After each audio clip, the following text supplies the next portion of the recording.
Welcome, Merpeople, Mutant Turtles, and Dr. Claw, to episode 407 of an Unearthly Podcast, streaming live on the 16th of June, 2021, and featuring K-9 Liberation, written by Shane Armstrong and S.P. Krause, and starring the voice of John Leeson, Philippa Coulthard, Keegan Joyce, Daniel Weber, and John Maloney.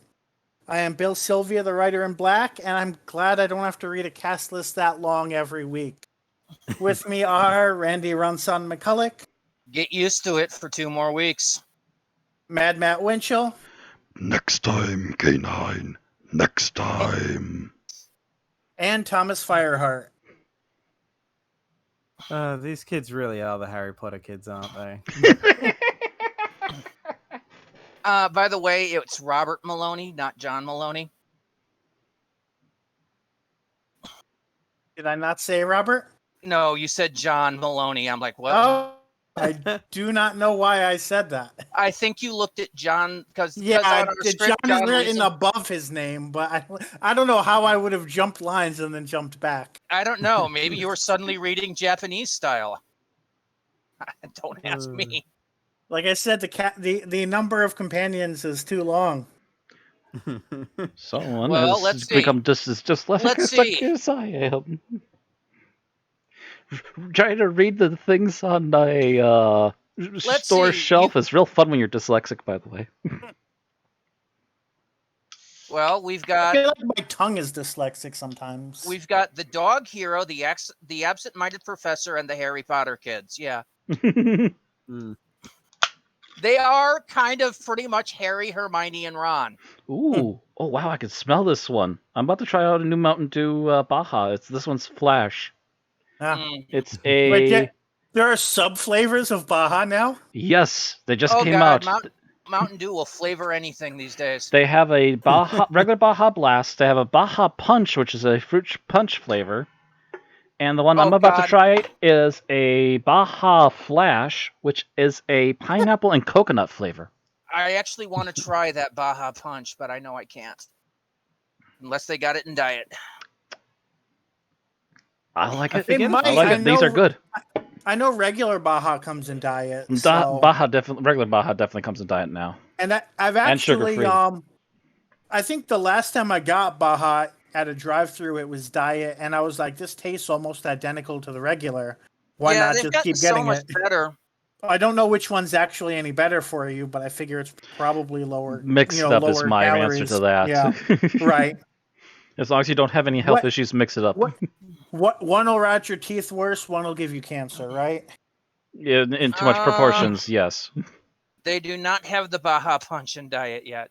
Yeah. Boo. They have the Baja Blast and Blast Zero Sugar, but they're still, I guess, on not on the table of keeping this one, so they haven't developed a diet formula yet.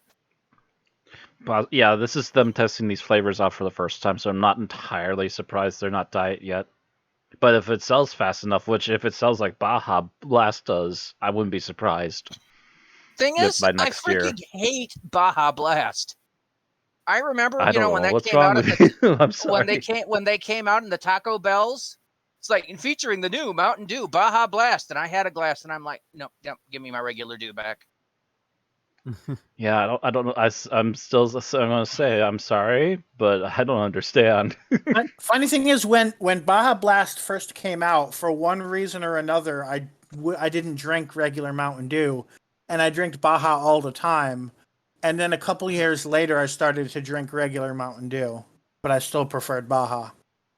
I just don't like it. I don't know why.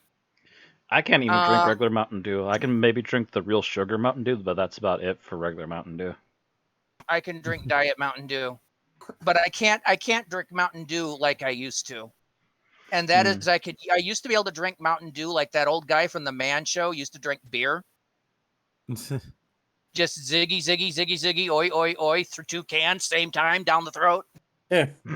But yeah. Yeah, doing that too long is going to give you heart palpitations real fast. Yes, it did. Thank you. I could have told you that, damn it. But you Not know, gonna lie, this- when I was 20 and stupid, That's your damn fault. Hmm. I'll admit my early 20s I was that stupid, maybe, but I never did it That's anyways. that's what I said when I was 20 and stupid.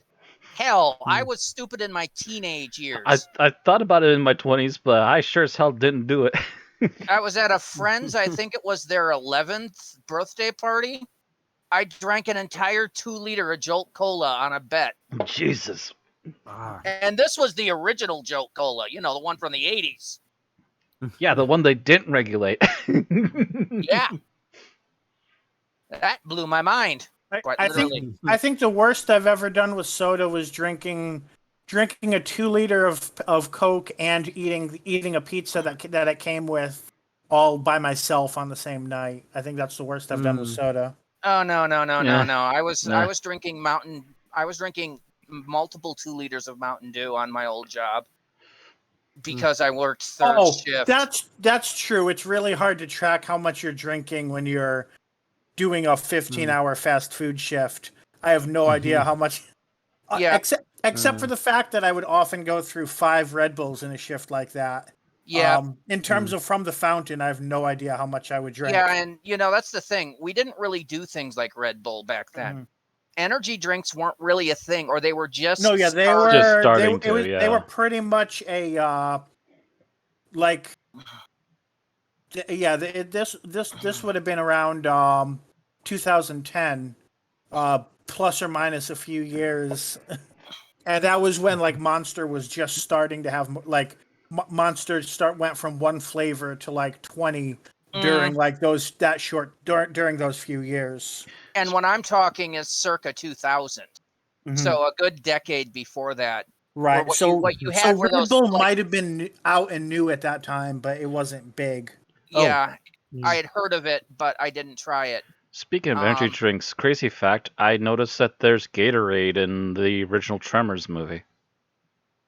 Oh, Gatorade's been around for freaking ever. I didn't realize that. I only knew about it in like the late 90s. It's not.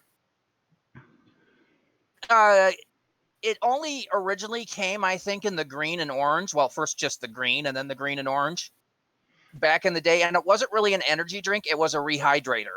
Right. Technically, it's a rehydrator, yeah. The reason it's called Gatorade is it was formulated by the staff of the University of Florida, whose team is the Gators. Oh, wow.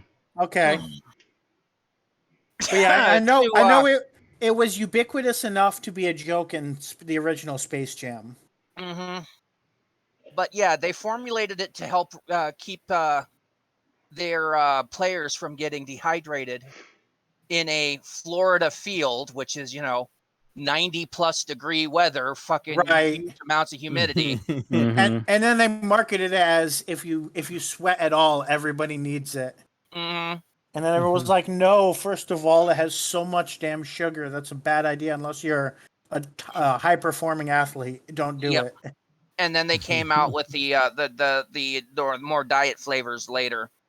But yeah, I remember actual healthy for you stuff, yeah. in the mid 90s, I used to drink Gatorade all the damn time because I believed the hype. I used to drink it back in the day because I just couldn't put breakfast in me for a few years. So at least I had something in me by the time I went to school. Yeah, for me, it was I drank it during the summer when I lived down in the basement. And I drank it because the basement wasn't well air conditioned. I had open windows and fans, but when it was freaking, 90 to 100 outside, it would be hot as hell down there, and so I'd sweat like a pig. Yeah. So I would basically guzzle Gatorade while I gamed on my computer. It was my original gamer fuel. And then by 2000, I had switched, and this was also because I was trying to cut caffeine at that time. By 2000, tell you about energy drinks. Yeah, by 2000, I was back on Mountain Dew because I needed the caffeine hit for third shift. And there's like when you're thinking of caffeine, it's either soda or coffee back then. And it wasn't easy to find a coffee machine that was working at 5 a.m.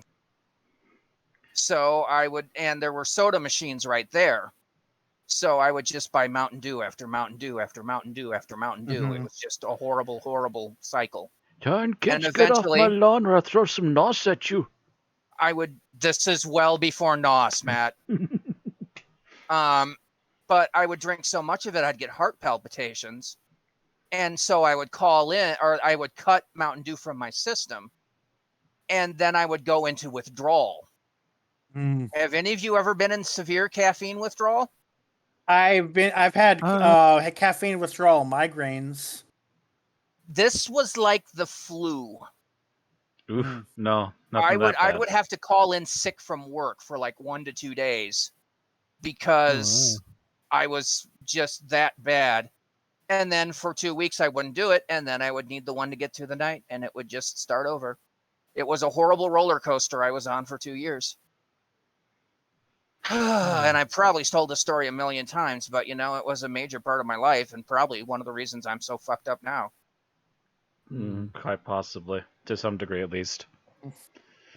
There's probably other things though too. Everything is a series of events that leads there. Yep. So after seeing this week, one of my friends post a video post a picture on Facebook of him pulling ribs out of the oven. I had to make ribs this Sunday. Only I had to one-up him. I had to do ribs and cornbread. Because why the hell not? I'm still munching on cornbread, by the way. Oh. You could say that Randy is corn-fed. I love cornbread. I love cornbread. You would almost. I'm a stereotypical Southern person. I love fried chicken, cornbread, grits, biscuits and gravy. Yeah. I was gonna say, if you don't mention the biscuits and gravy, there might be a problem here. Yeah, I like all of that. Thing is, I was born here in Wisconsin. Figure that out. Wisconsinites like the biscuits and gravy. Yeah, well, you haven't had biscuits and gravy till you've had them down south, let me tell you. I'm pretty sure there's definitely some higher quality to be found. But anyways, we're going on another tangent. Does Cracker Barrel count as the South? Oh, fuck no. Cracker Barrel does not count. I've tasted their gravy. Their gravy can go to hell. Bill, ask an Australian if the Outback Steakhouse is authentic Australian. Hey, at least this is in the same country. And I mean, I'm also Cracker Barrel grits are an abomination to grits. Good to know. But I also say this fully knowing, most of you know I've worked at Kentucky Fried Chicken. People go to KFC to get Southern food, especially if they came from the South and moved up to New England. And yet, a lot of the food that is most popular in the South, for some reason, KFC standards doesn't let you sell them in the North. So people would come up, they'd be like, "Oh, do you have some of those KFC collard greens?" Be like, "No, we're not allowed to have them up here." "Oh, how about some chicken gizzards?" "No, we're not allowed to have those either." Don't ask me why. It's stupid. It's just it's a matter of amount sold. But no, because that's amount sold. The manager can make that decision. They didn't even let them. This wasn't even like you can't even call the. They didn't even have it set up so you could like call the warehouse and ask to order it, even though the same warehouse probably supplied Cracker Barrel and other places. But just KFC would not allow a restaurant in New England to carry those items. 75% of all fast food places go through Tyson. Now, you cannot find authentic grits north of the Mason-Dixon line. I have tried. I actually did not know that grits were different from cream of wheat until this past week. I thought they were the same thing. Oh, hell no. Shame, Bill. My mother, because she missed them so bad, used to order off the internet steel-cut grits and hand-make them at home so we could have grits. But you go to any restaurant here in the north that has grits, and it's all instant. Mm. And And by the way, instant for anybody grits are listening who horrible. doesn't know the difference, grits is made with corn instead of wheat. Correct. There's a key ingredient, yes. But I did not know that until this week. Well, Shame. damn, Bill. If you hadn't known by now, I would have had to, reach across the internet and smack you upside the head. Anybody else have anything interesting happen this week? Met my boss on Saturday.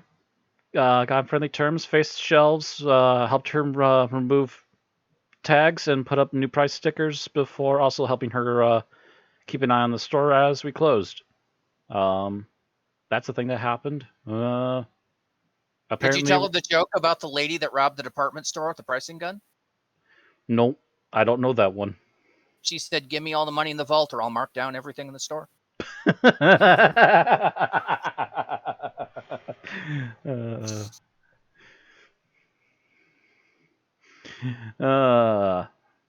That might be a good one at the right time.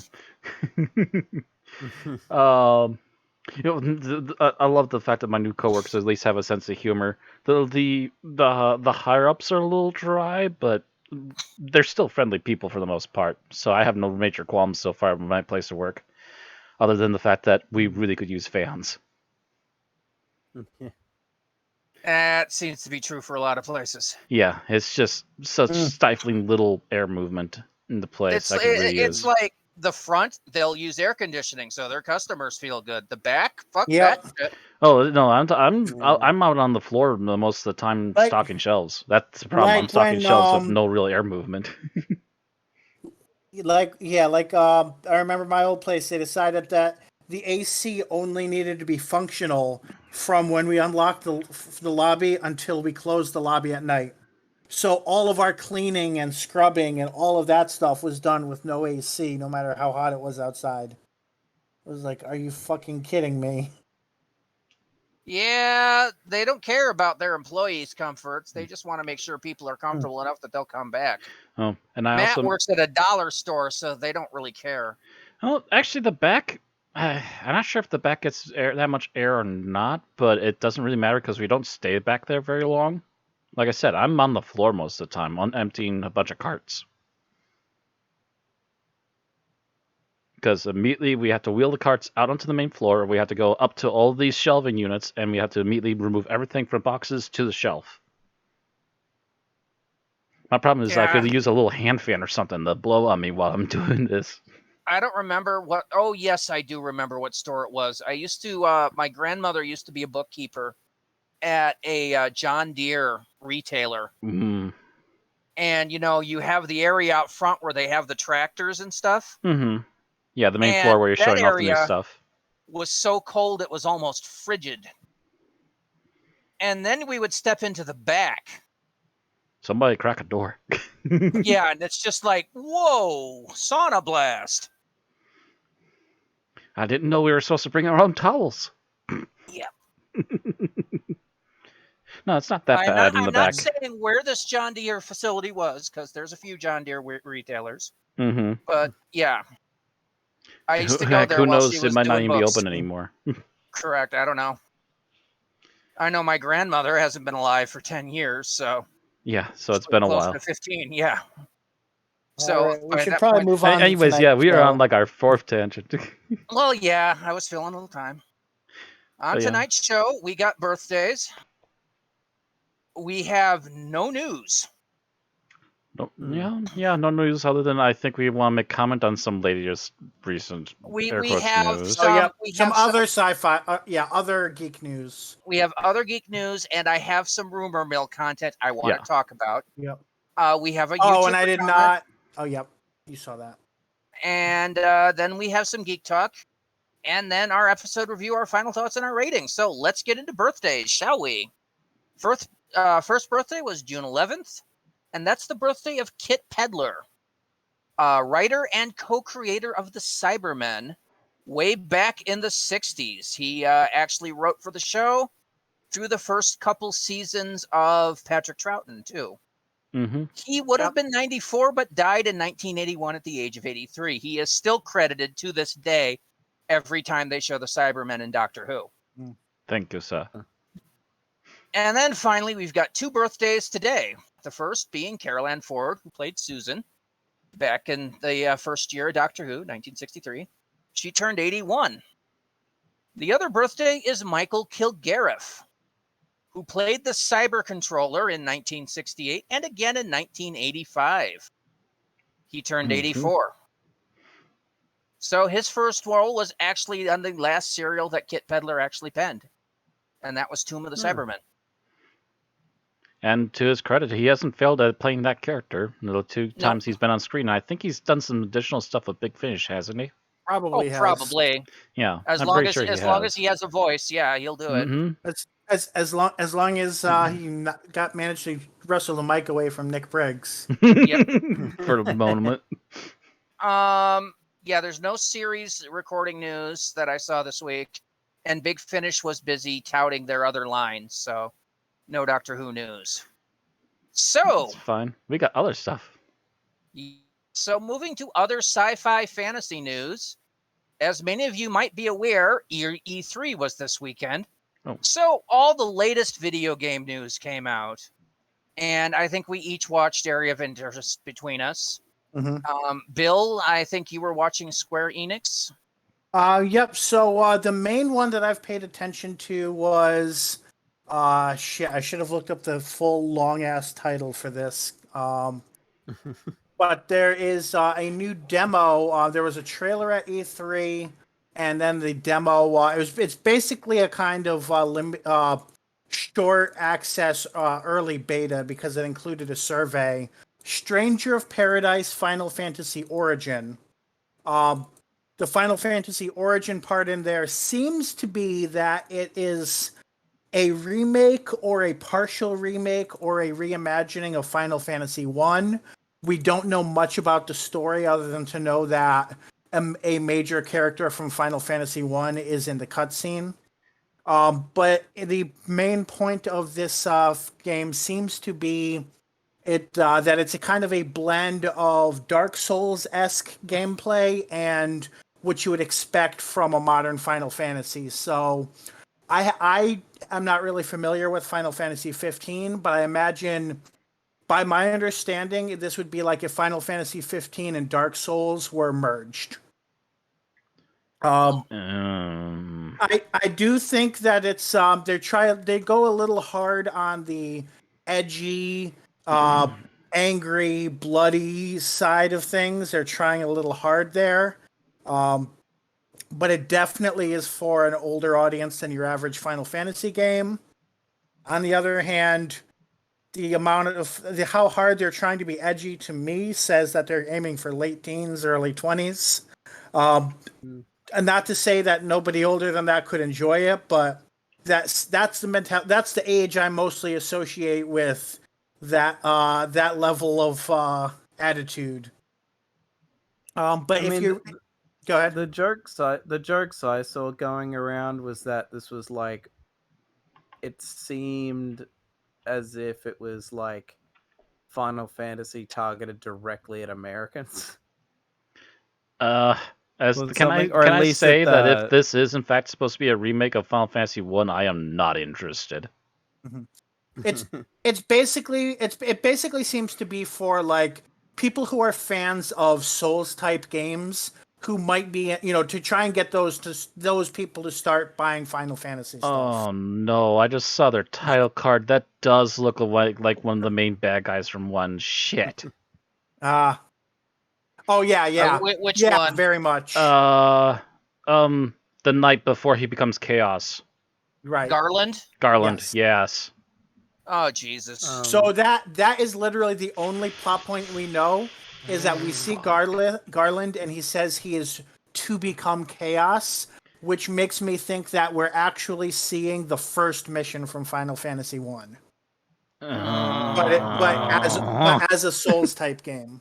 So if you're a huge fan of Dark Souls, but you want something that's a little more Final Fantasy-esque, it's a little more complicated fighting combat system than Dark Souls, from my understanding, then that's who this is marketed toward. I don't know. I will this. say that the studio that's actually making this is Team Ninja, who's done Yes. the Dead or Alive God. games. So The yeah, they've done 3D Ninja Gaiden games. They've done Neo, Dissidia. Neo 2, Yep. and Marvel Ultimate Alliance 3, Mm-hmm. whatever that is. Studio Ninja gets their heads on something, they fuck it up. Yeah. I'm sorry, I have not forgiven them for the Metroid game they did. No. Other M, yeah, no. they did other No. M. No forgiveness. What was I? Oh yeah, but in terms of, you mentioned like jokes and stuff people are making. So in order to point out the connection to Final Fantasy 1, both the game, the demo, and the trailer each mention chaos at least 7 times. Ugh. And also the trailer made it seem like you were basically playing a guy in a modern T-shirt for the entire game. What it basically seems is that is the start of game close before you get anything, and then once you pick up armor, that armor is reflected in the cutscenes. So whoever made the trailer was Pick just the that worst extra outfit level possible to help that that extra advertise. level of lazy that they couldn't bother to get the first armor and just ran the cutscene with the start of game clothing. Well, it might have been that he was under the gun. But Fuck, it was gotta get there. I got 20 minutes to do this. Gotta get there. right. But it was whoever was above them and told them how long they had to make it. That was a dumb idea, because half of the jokes I've seen were, wow, everyone joked about Nomura over designing characters, so now you're playing as this guy in a T-shirt the entire game. Could be worse. He could have been in boxer shorts. Da, da, da, da, da, da, da, da, da, da, da, Yeah. But I know from people playing, I've seen clips of Dark Souls, but I've never played it. But I've seen people say basically that outfit was the equivalent of being nude in Dark Souls. Yeah, yeah, that would be. The other Final I Fantasy. would also add Oh. really quickly the whole chaos this, chaos that, chaos. We don't know Chaos is the main villain of Final Fantasy 1 until we're literally at the point where we're trying to find him. But if you're watching Square Enix's E3 presentation, you do know. Like, you know what I mean? Like, it's only the hardcore fans that are going to be watching that. Yeah. Not to mention they put out a tweet that was literally just chaos in all caps. At one point. Kill me. Kill me And now. all that just makes me although think of is the Grim Adventures of Billy and Mandy thing, where Eris and Billy are just shouting chaos. Although Over and that over. said, storytelling has evolved in video games a lot in the past 40 years.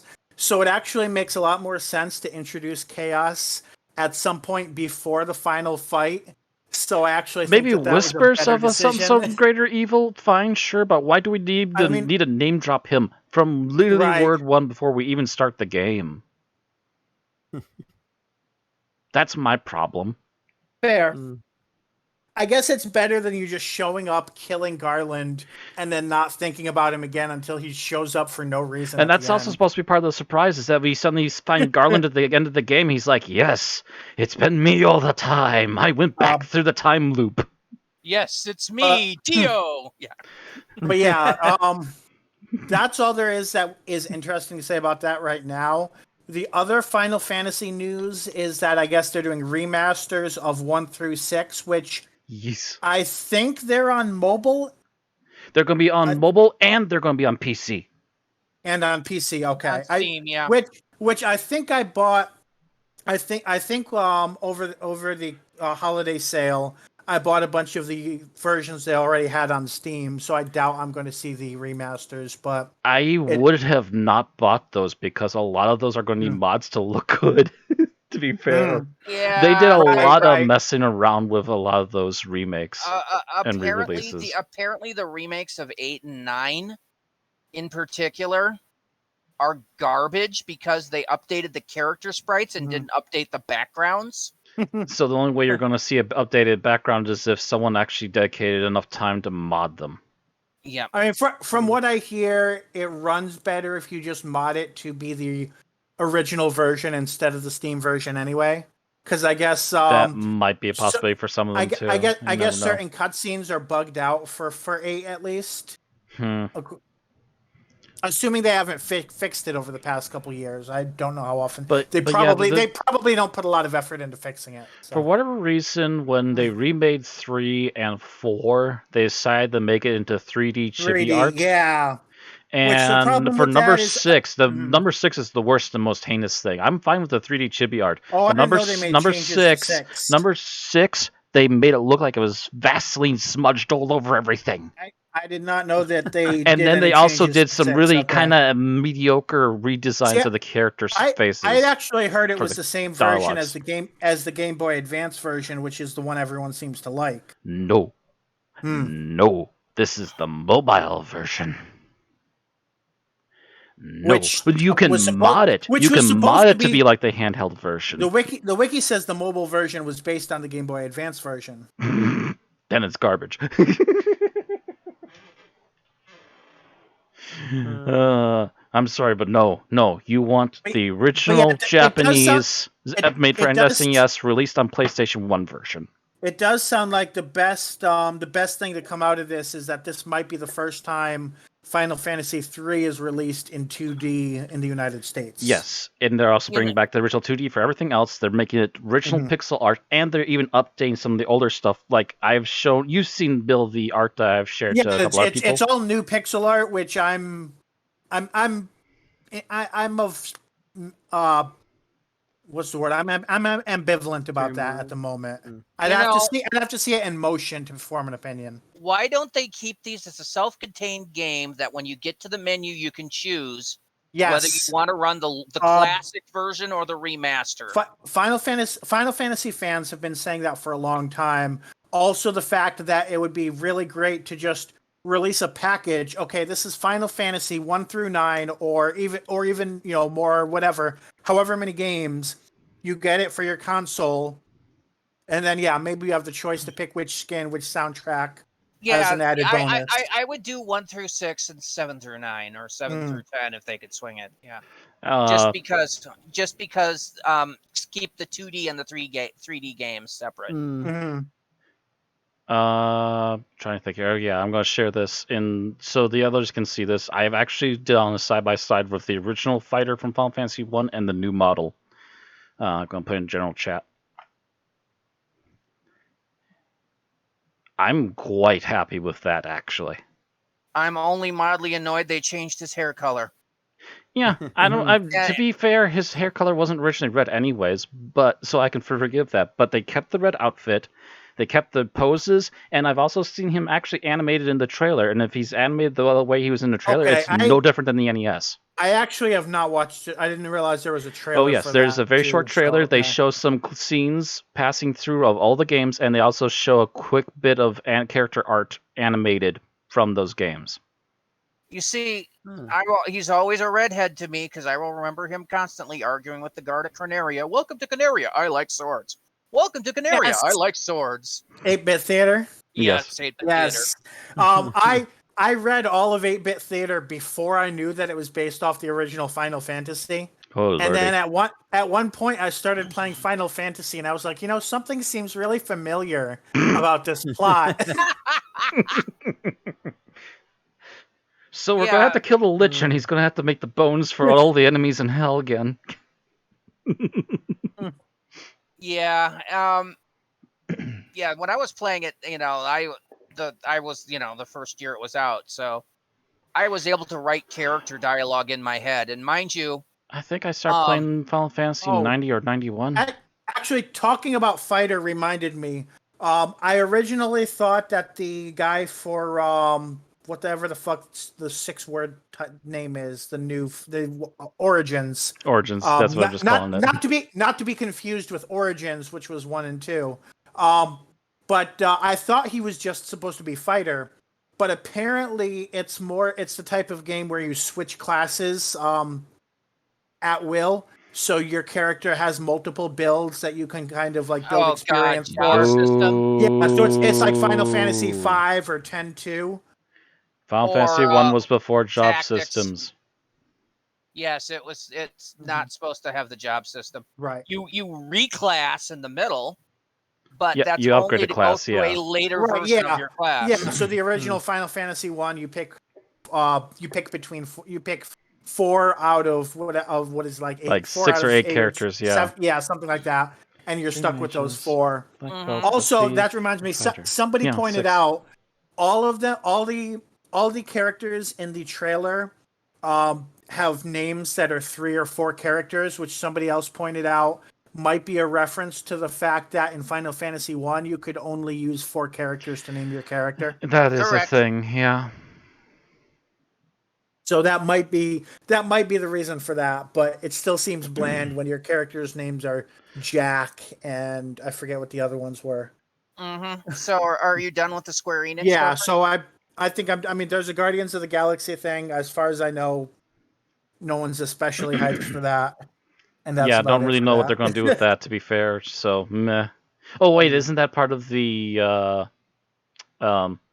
Avengers thing that they have? The Avengers game they already have out? It's a separate It's a thing. separate thing, okay. And it seems like it'll be story driven rather than like a service model thing that the Avengers thing was. So in that case, it looks slightly more promising. But... Square's not going to be happy until they've wrecked the entire Marvel universe. Well, let's just auger this baby in. Today was the premiere of Nintendo's E3 demo, and of course, we were watching, hoping that they would make some big announcement about Metroid Prime 4. Well, they announced Metroid, but it wasn't Prime. Instead, they announced Metroid Dread, which I believe is the first Metroid side-scroller to hit a main console since, Super in over Metroid. 13, yeah, in over 13 years, maybe 20 years. It's always been a sideline on their portables, but now their portable and their main is the same thing, so... And So even like technically, the yeah. only thing I can think of is basically just a remake of Super Metroid anyway, so it doesn't really count. Yeah, they've remade a few I of them. guess also that was a handheld console anyway, so it doesn't count. Yeah. Yeah, they made them for Game Boy Advance and the 3DS or whatever, and yeah. But Metroid Dread is the first, I think, original side scroller in a while. I think since Fusion too. And we do not count Other M because Other M doesn't exist. Fuck you, Team Ninja. And this looked interesting. It was just a trailer, so I can't tell you much. But it looked like it had some new features that definitely haven't been in previous Metroid games. It's something to look forward to, and at least tide you over until Prime 4 comes out. Which isn't even on their release list as of this moment. Yeah, I well, mean, it got massively delayed back to scratch almost, so we gotta wait and see when their team is ready. Yeah, considering they started completely over, I think now they're basically like, you know what? Let's not say shit until we've got something to show.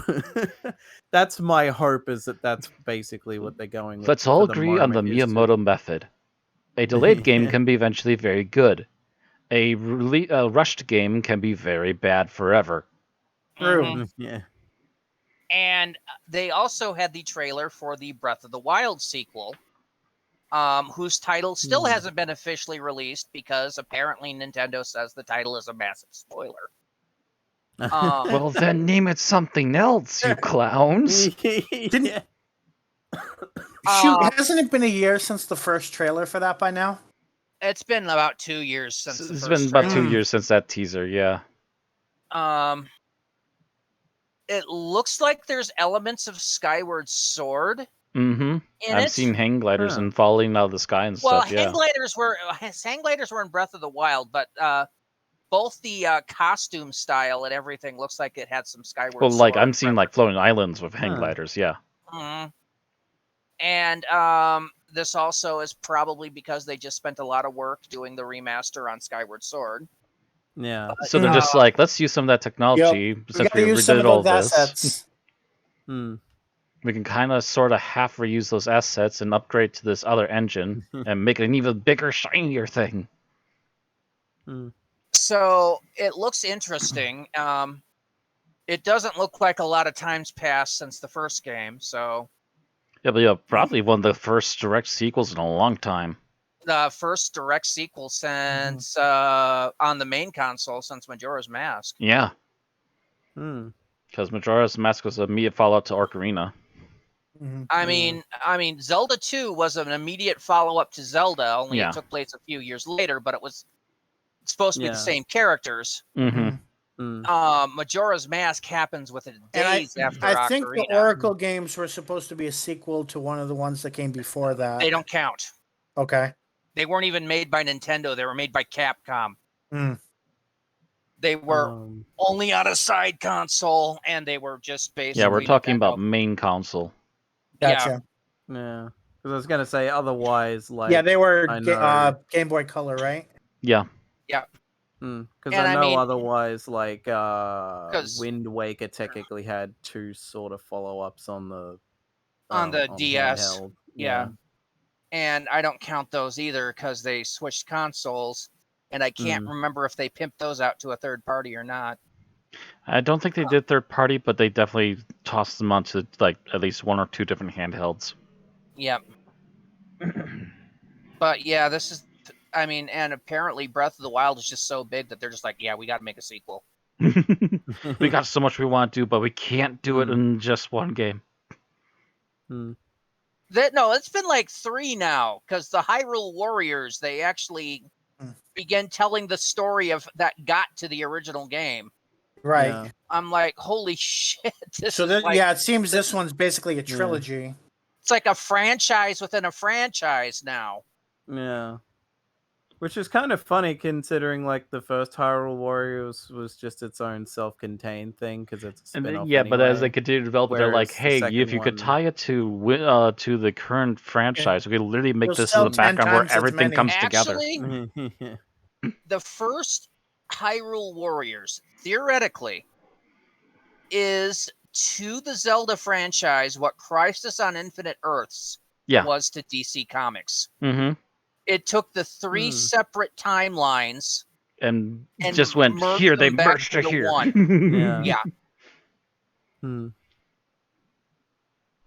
So technically, the So- 3 timelines have all been merged into one point because of that, and then now from that main point, we've gone off into Yeah, 'cause- this. Breath of the Wild now has elements of all the timelines. So Yep. Hmm.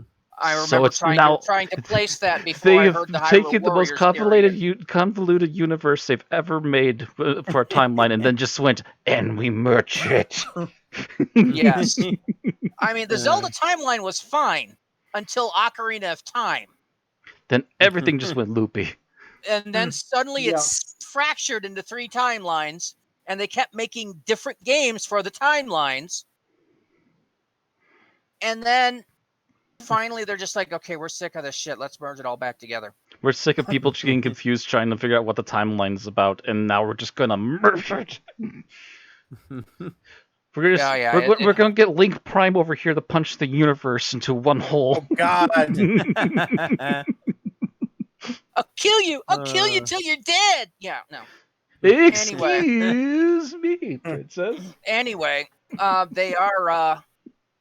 This does look interesting, especially if you've played Breath of the Wild. I need to finish that I need to actually get a Nintendo. Gonna save me some on money. Switch. I need, Oh, yeah, I need well, to get you Switch. know, there are rumors that within the next year or two they're gonna come out with an upgraded Switch, but we'll see. We'll see. Yeah, we'll see, and I'll see what the reviews are when that comes around. Maybe they'll have a few of the touchy things fixed. Okay, we're going to need a book on this one. All right. Yeah, we're gonna take a while. Moving forward, we had to get into E3. You just had to add E3, Bill. I thought it would be 5 minutes, not No, whatever. No, you guys whatever. spent, You you think guys spent wrong, like Bill. 20 minutes on Final Fantasy. Anyway, so the rumor mill, I want the internet to calm the fuck down. So the Mirror made another article citing a insider source without giving a name that said Jodie Whittaker would regenerate following the 2022 specials. First of all, have specials been announced for 2022? Nope. Nope. Other than the freaking holiday special, which is a thing, As far as I'm For aware, all they're we not. know, that's just going to be part of the 8-episode season. Technically. Yeah, we don't know that. We don't know if there's going to be specials or not, much less that Jodie Whittaker will be regenerating at the end of it. But I think the Rio mirror Times. seems to. Go ahead. But the mirror seems to want you to tell you that that's what's going to happen. I've also heard that the Radio Times was trying to hop in and say that it's for sure going to happen too. I'm like, what's your sources? None. The Radio Times has this habit of citing the mirror recently, which is stupid because the mirror has a habit of making shit up. Yeah. And guess what? They made shit up. Mm-hmm. Might it happen? Maybe. We're at the point where Jodie Whittaker has gone through 3 seasons, and that's the point that a doctor starts wondering whether it's time for them to stand down. Is it confirmed? No. Hell no. There's no confirmed information. If you can't name names, then go sit in a corner and cool your jets. And the next season's a short season anyway. Yeah. Yeah, so it's not even a guarantee she would leave then anyways, because she might still want to get another short season in at the very least. Yeah. So don't start making all the speculations, because eventually she will step down, but it's not like, if you her own damn time. In her own damn time. Yeah. It's her decision, or it's the BBC's decision. It's not yours. Yeah. Yeah, it's one of those things where, like, I feel if she was stepping down, we'd know by now, because the BBC would want to get hype around, ooh, who's coming next, and all that shit. Well, that probably won't even start until whenever this next season is finally going to start. Yeah, they wouldn't want to sabotage Series 13 by saying, "Oh, by the way, the star is leaving at the end of the season." I mean, they'll wait till episode 2. They'll at least hint it by the halfway point. Yeah, I know a lot of shows would literally, especially if they haven't cast the next one yet, they would literally just the day that the season finale airs would put out a press release saying, "Oh, and by the way, this is this actor's last season." Yup. In this one, they'll do it a third to a halfway through the season. Most likely, possibly, because it is a short season. I mean, honestly, what would be kind of amazing is if it'll never happen, but as tight-lipped as Chibnall is, it would never happen that we would not know about a regeneration until it happened. That would be amazing, but it would never happen. that is what Russell T Davies wanted to happen in Series 1 of Doctor Who, with Eccleston regenerating at the end. Yeah. He wanted that to be a surprise. The BBC would not let it happen. That's what I mean. As much as Chibnall might want to try the same thing, I highly doubt the BBC is going to let him. Because what the BBC wants is ratings. Yeah. And people tend to tune in for regeneration scenes when they know it's going to happen. But yeah, I forget. Did Jodie get announced prior to Series 10 or during? After Twice Upon a Time, I believe. Yeah, she got announced, but mind you, we knew that Capaldi was stepping down. Right. Well into Series 10. So they let that hype run for a while. Yeah, because I know they did the reveal during some friggin' tennis thing, but I can't remember if that was prior to Series 10 or after Series 10, prior to Twice Upon a Time. It was prior to this event, I think. I think it was after the finale for Series 10, but before the special. So yeah, that'd make sense. Yeah. Tease it when the season's over, but you're waiting for that special. That's the time, because then you're going to get hype for the special, and we want to see what the new Doctor's going to be. That's right, because he was fatally wounded in the season finale, and they're like, "Yes, this is he's definitely regenerating after this." And they managed to drag that limping on for, a few months. Yep. Okay. So. Moving right along. Moving on. Clone Wars. Nope. Wait, We have a YouTube comment. Oh, that's right. The YouTube comment. Yes.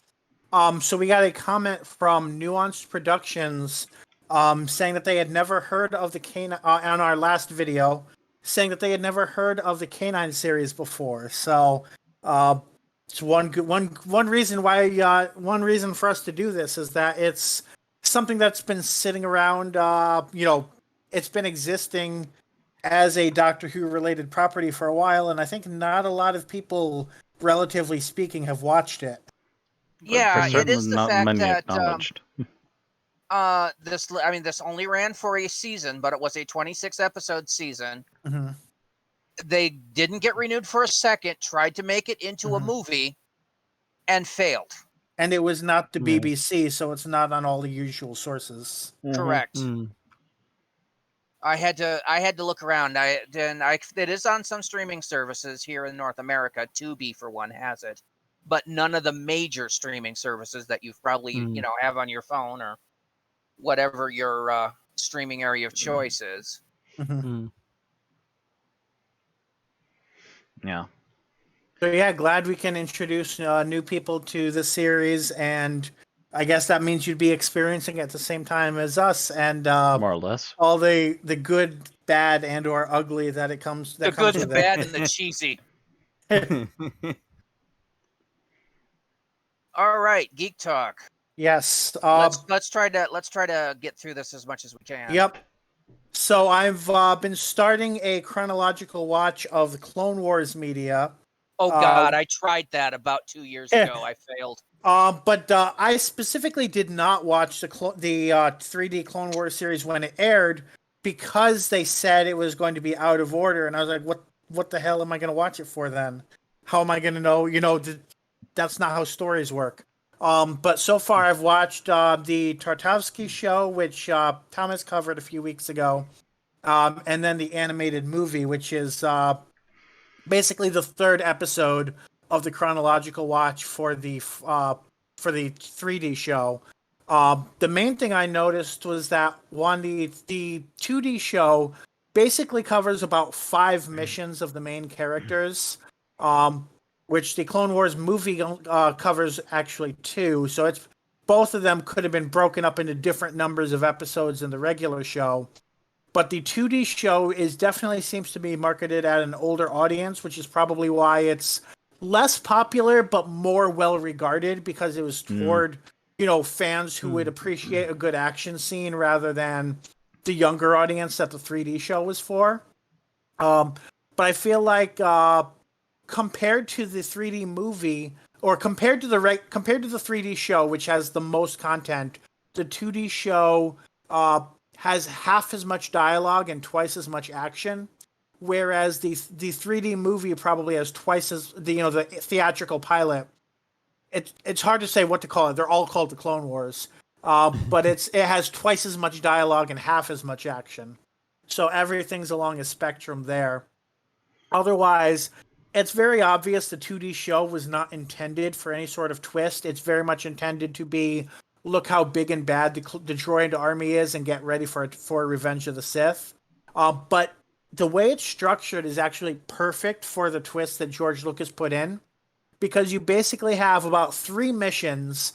Anakin gets promoted tonight, and then there's a time skip, and then there's the lead into the movie.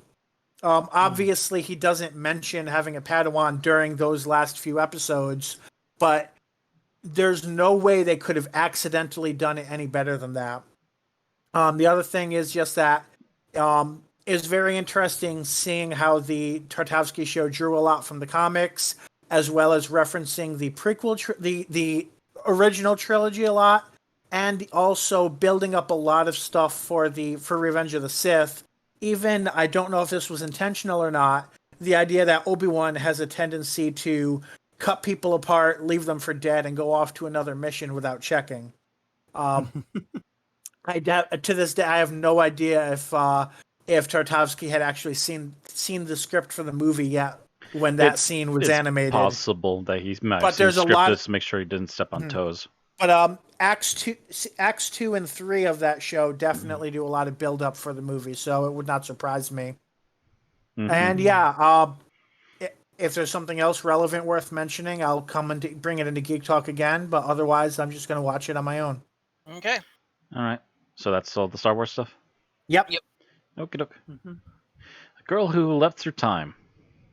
Yep. So I brought it up before, but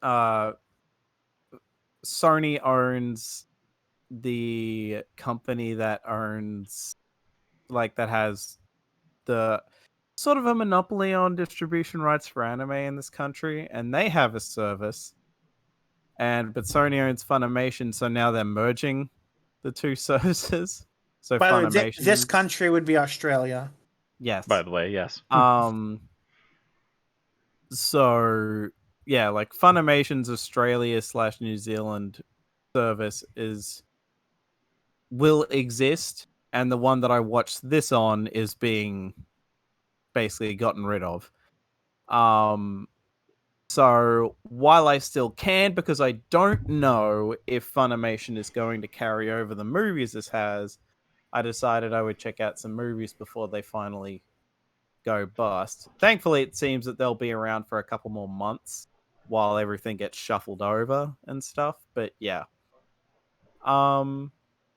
Yeah, so I decided finally to watch The Girl Who Leapt Through Time, and I had no real idea what to expect beyond, well, obviously there's going to be some sort of a time travel aspect. But yeah, it's really interesting. I mean, it's also interesting knowing that this is from the same person, I think, who did. It's either from the same person or the same studio that did Your Name and Weathering with You. So it's kind of funny having seen those and then watching this, and it's like, yeah, I can kind of see that. This is the same people. I do love that the leapt through time is quite literal because she literally has to leap to be able to time travel, and seemingly depending on how high the leap is or how much speed she gets or something determines how far back she goes. So she can go back like a couple minutes, an hour, several days, stuff like that. Yeah, it is definitely worth checking. I'm glad I have finally seen it. It's one that, I mean, this came out when I was a friggin' teenager. Oh So God, I'd I feel known, old now. but like I think it did. Like I think it came out in I'm pretty sure I was in my 2006. 20s. Yeah, it came out in 2006. So it came out the year I turned 16. And I knew of it, but had never seen it. So getting around to it was great. The ending is something where I'm like, I didn't see this coming, but also, damn it, I kind of wish this ending was slightly different. But then, like, the more I thought about it, the more okay with the ending I am. But it was still like, God damn it. But I guess granted, given in I'm only making this connection now, but having watched Your Name and Weathering with You, there's a bit of consistency between how these endings go where I'm like, God damn it. Let the people that you're trying to friggin' make a couple be a couple. And I don't think it ever happens. And it's like, it's like, it's kind of annoying, but at the same time, it's also like, okay, it's still a fine ending. It doesn't like ruin the movie at all. But yeah. But yeah, I would definitely say it is worth checking out. Can't really think of much beyond that, so yeah. Without getting into spoilers, and I'm trying to avoid them. Yeah, no spoilers. I'll hit you with the spoiler bat and send you to spoiler jail. I think it was just the era that those came out. Because this was a Studio Madhouse release, and they were a very big Japanese studio at the time. Yes, for sure. They were they were responsible for Trigun, which was huge. back in the late 90s. And then they've had a few other things like Beyblade.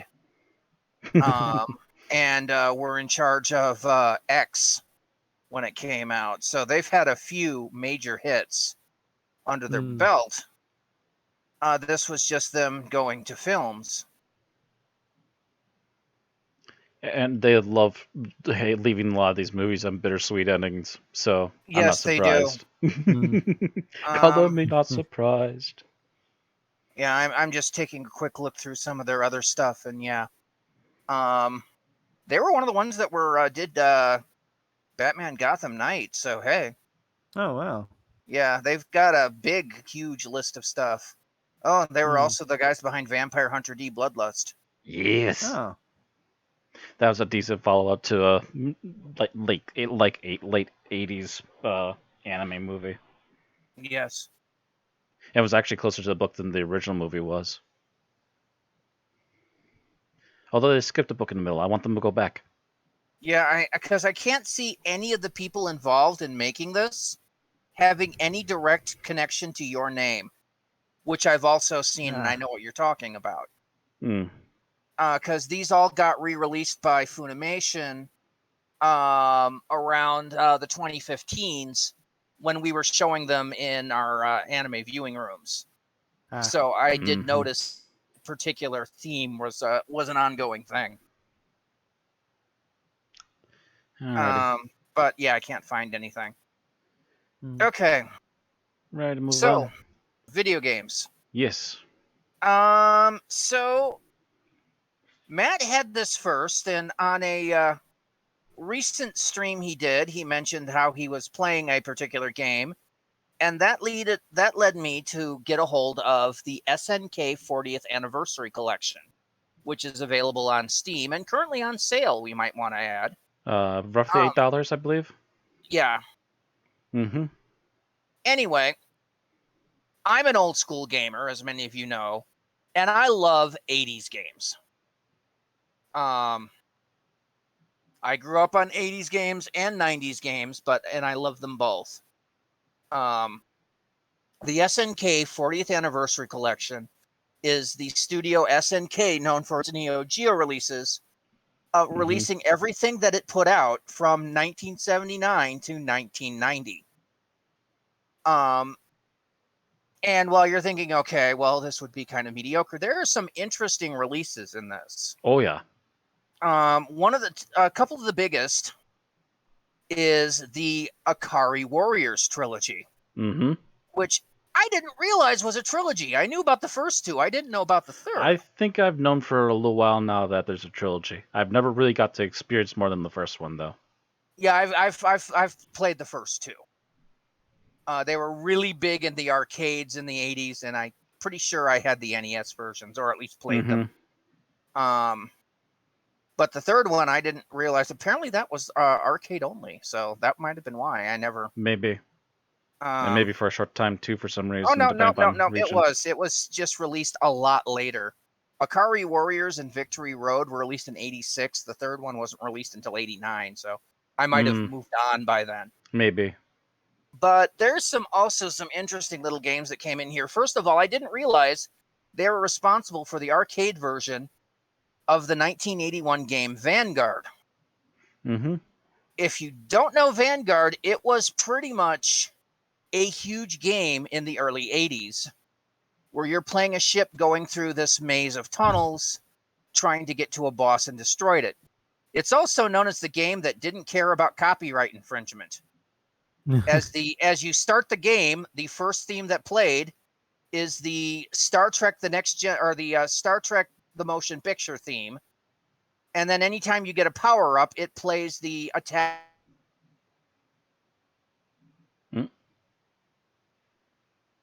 Sorry, you seem to be having an issue.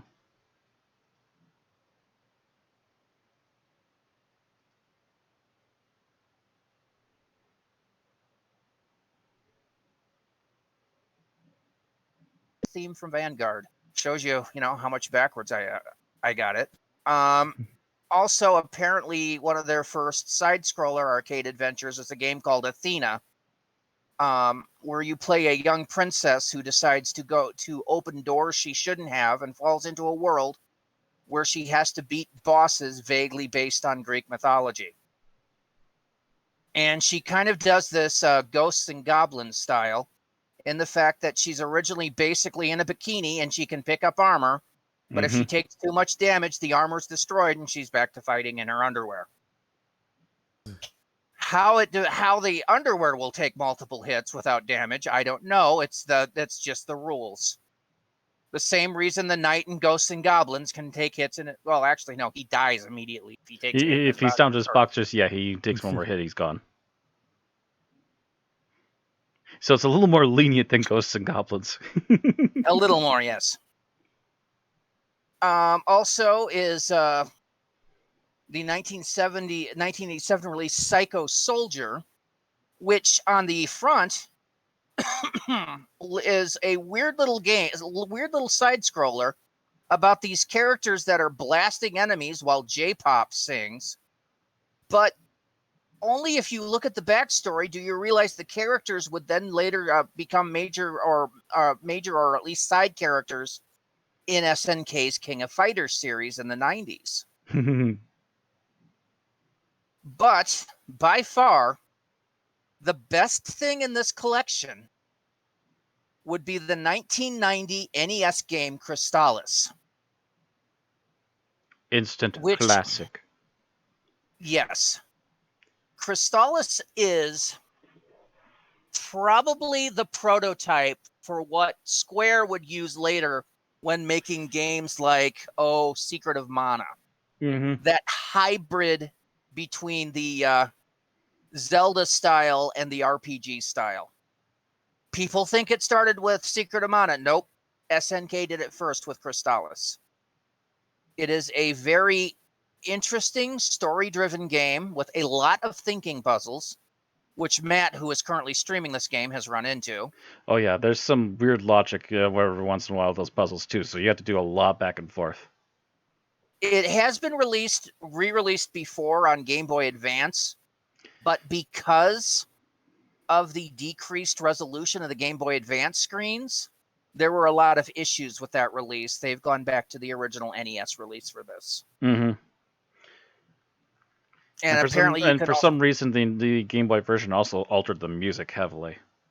Oh yeah, and that was a horrible crying shame. Yeah. And there are some other. These are some good NES bops in this game. Yes, it is. This is some very good composition. All in all, this is a classic release of something like 20 games.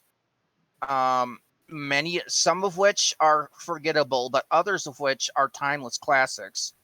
And like I said, Steam, I would balk a bit at its retail price of around $30 for this.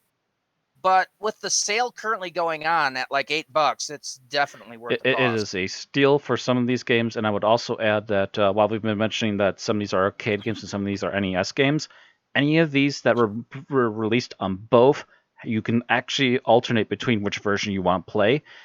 And on top of that, you can get the Americanized versions, or you can play the original Japanese versions if you can read the text. Yep, you have lots of options. I was playing Psycho Soldier, and I realized that the arcade version here had translated the J-pop song into English. I'm like, no, I don't want that. Let me hear what that sounded like in the original Japanese. Thank you. Yes, please. No, save my ears. Early 90s redubbing, no. But yeah, so this is an interesting little collection that you might want to pick up for historical value and for Crystallis, if nothing else. Yeah, if nothing else, Crystallis itself is worth the price of admission. Crystallis has some weird logic once in a while, and I've also experienced a little bit of hit and miss when trying to hit some critters here and there. But other than that, as long as you logic your way around it properly, you can play that game without too many issues. I think my second stream I was having some issues, but my third stream definitely has been coming back around as far as I'm concerned. I didn't have that boss that kept smacking me around for half an hour. No, you just hit the The wonderful combination of paralysis and poison. Oh yeah, that was tedious for a little while, and managed to finally get over that. All right. Just needed to grind a bit. Now you need to learn to dodge.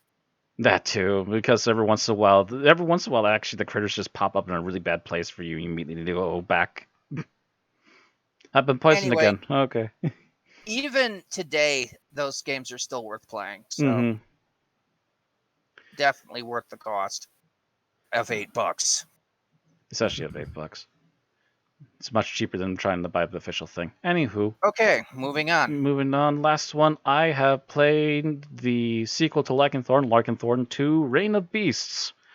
Whereas the first one was very much a Doom level by level game, this one was a bit more. It still played on like the same Doom engine and everything, but it was much more of an open world game. Even though it's relatively small, it still doesn't like overstay its welcome.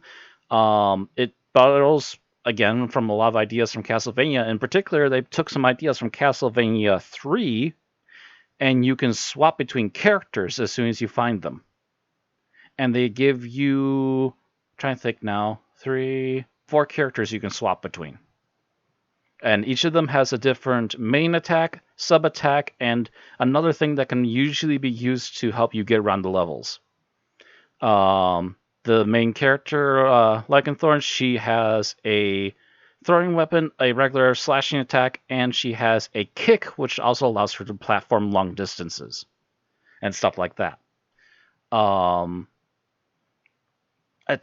trying to think. Actually, I think I have this prepared really quick. I'm trying to remember how long it took me. It took me 3 hours to play a game. I think it took me, honestly, about an hour to get used to how it was controlling, and then try and get all the characters unlocked so I can then figure out what was best in certain situations. And from there, it was just me finding the right dungeons, getting through the small open world, and finally getting to the last dungeon and kicking the boss's ass like a pro. It takes a little bit longer than the previous game, but it doesn't overstay its welcome, and take it in your time. And I had genuinely a pretty decent amount of fun with it, and I'm kind of considering streaming this series, but I want to try out the other games first, made by the same small indie developer, and see how they're like. And they're all free on Steam, so there's nothing to be lost here trying them out. That's my thoughts. All right. So, episode summary is Thomas. Thankfully, my cough is not as bad as last week, so I should be able to get through it. And generally, my voice is a lot better than it was. So let's see. Okay. Oh, right. I actually need to... Yeah, I have the stopwatch ready. Ready when you are? Mm-hmm. Yep. All right. 3, 2, 1, go. Okay, we open on Starkey still hiding out in the professor's house due to the Jixon and the department still being after him. When Georgie shows up and tells them all about a prison that the department runs that keeps aliens locked up who are mostly, if not all, innocent. K-9 agrees to go and investigate, but Starkey convinces Darius to go and check it out themselves anyway. In the process of checking it out, K-9 is shot down by security drones into a dumpster, while Starkey and Darius manage to fumble their way into the prison through the sewers, only to be captured and thrown into a cell. K-9 finally manages to power back up as Georgie shows up in the prison to break out Starkey and Darius, freeing the aliens in their cell block as well, only for Starkey to run right into the Jixon. K-9 shows up in time to save Starkey, and they manage to trick the Jixon into a cell, only for someone who works for the department to turn out to be a Meron, an enemy alien of the Jixon, who attacks K-9 before running off after the Jixon screams at it or something. K-9 and company try to make a run for it after getting past another security door, only to be confronted by department agent June Turner, who happens to be Georgie's mum. The two sides argue over what the department gets up to until the Jixon shows up once again, knocking over Starkey and June, before June tells Georgie to use the device she was wearing to blow up the Jixon, with Starkey ultimately being the one to successfully attach the device, killing the Jixon. The episode ends with Starkey upholding a deal he made with Darius and leaving the professor's house, being accosted by some more robot cops while he was hacking something, only for K-9 to show up and join him as the two escape. The end. Okay. Stop. Wow, that was actually pretty decently short. I was a little late on that. I'm going to give you roughly 1 minute and 50 seconds. Yeah. Okay. It was like, it's not really much. And there's It's some not, stuff there's I not, like. it's actually a pretty decent plot to summarize down, to be fair. Yeah. It's like, given that it's like the second half of a two-parter, really. Why are And like, wrong I mean, window. I took until the last minute to bring up the mom, but I'm like, no, she's only really plot Usually relevant. she's only at the really end. relevant right there at the very end, yeah. Yeah. Okay. So let's talk about what She's we there like about otherwise the to be like, episode. you better not, I'm gonna, you better not, I'm gonna, you're fired. Anyway, let's talk about what we liked about the episode. Matt, you are first again. What I liked about the episode. I do like that they've started to push some of the things that they started bringing up in the last episode, like the whole alien prison, and they actually did something with it now. I wonder what else is going to come of this, because they seem to be dropping some more hints of other things. I just like that. I just like that they're finally pushing some of the. They don't just drop ideas without actually going forward with them, which does occasionally be a problem with Doctor Who. Yeah. Okay. Thomas, you're next. I guess I just like that we, even though we still haven't got much on them yet, that we're getting a bit more of who the department are, like through the proper introduction of, I mean, I guess I think she was sort of in the last episode, but yeah, the Georgie's mum being there like a bit more and seeing the prison and all that, to be like, oh, we're just doing this because we're this is a cyberpunk setting essentially, and we're dodgy government types, so that was at least interesting to get a bit more on that now as we move forward. Mm-hmm. All right. Bill? I guess I like the idea of the main conflict taking place in the concentration camp. They call it a jail, but they're not being held on any charges.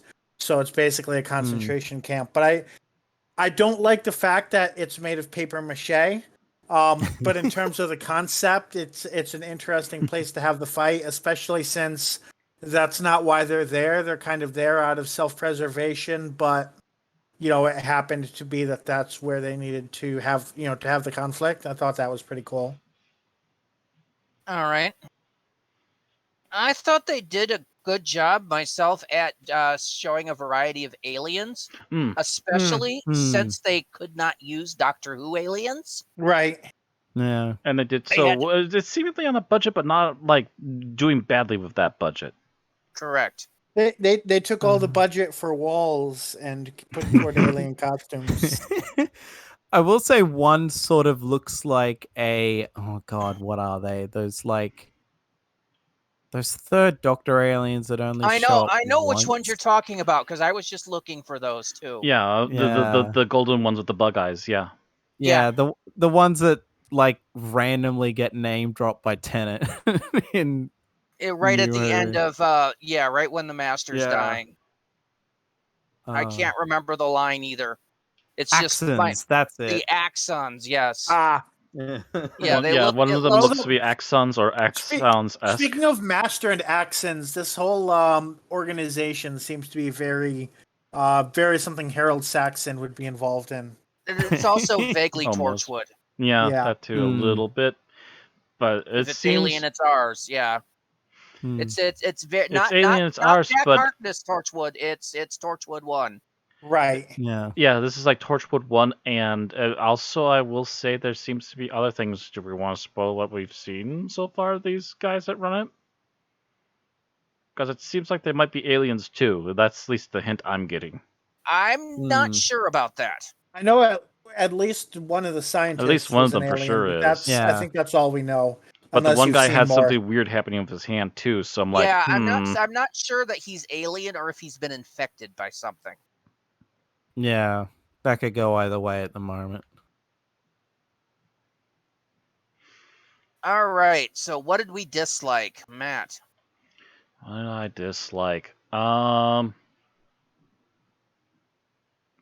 Should I go for the elephant in the room? I think Bill wants to tackle that one.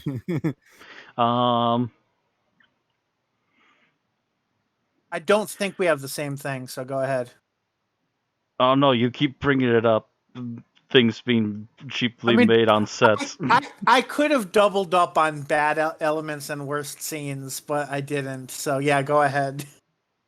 Well, that wasn't worst scene. This is worst thing overall. Right. I'm saying. Well, that's why I said bad elements. But yeah, go ahead. Well, I'll go for another one, and this one is we took out the best character in the show for way too long. Of course, they need an excuse for things to happen, but you knocked out K-9 for like half the show here. True. It was only like 5 minutes. It still felt like it took a while. It took a hearty was- chunk out of it for a bit. Right. Like, especially when you consider that he gets knocked out before an ad break.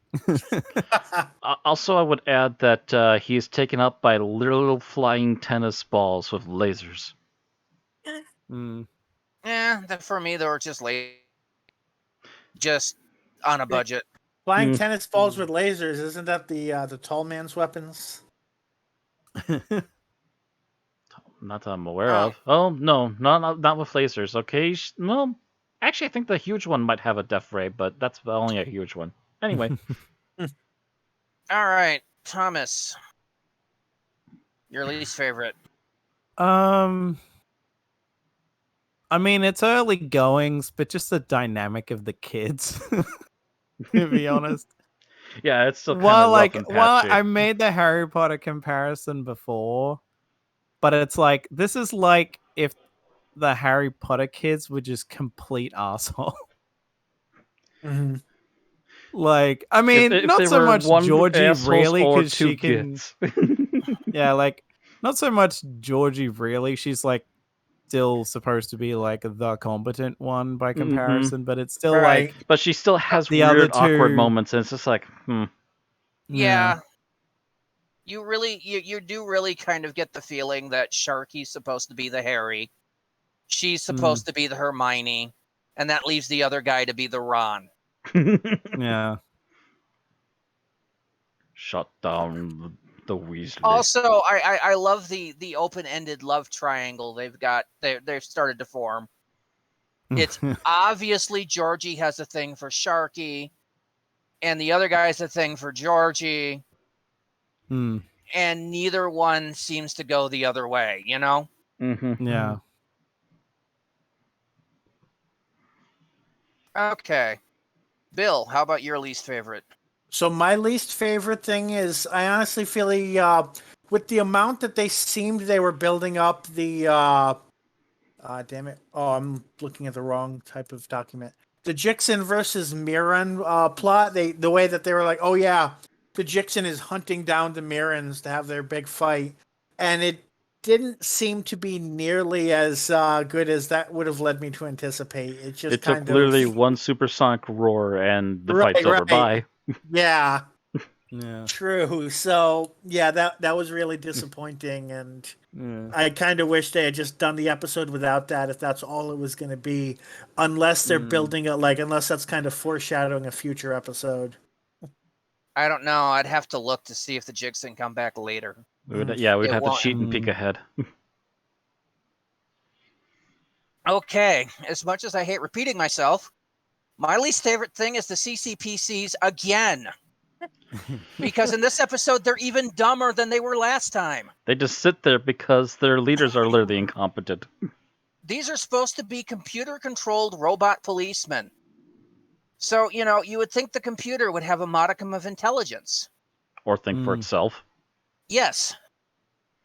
And instead, these things are such generic goons that it can't even understand what the other security guard, the human guard, is telling it to do.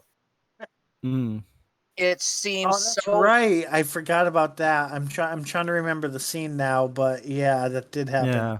Basically, it's just like, I thought you wanted to finish your game, sir. No, get over there. What a waste, sir.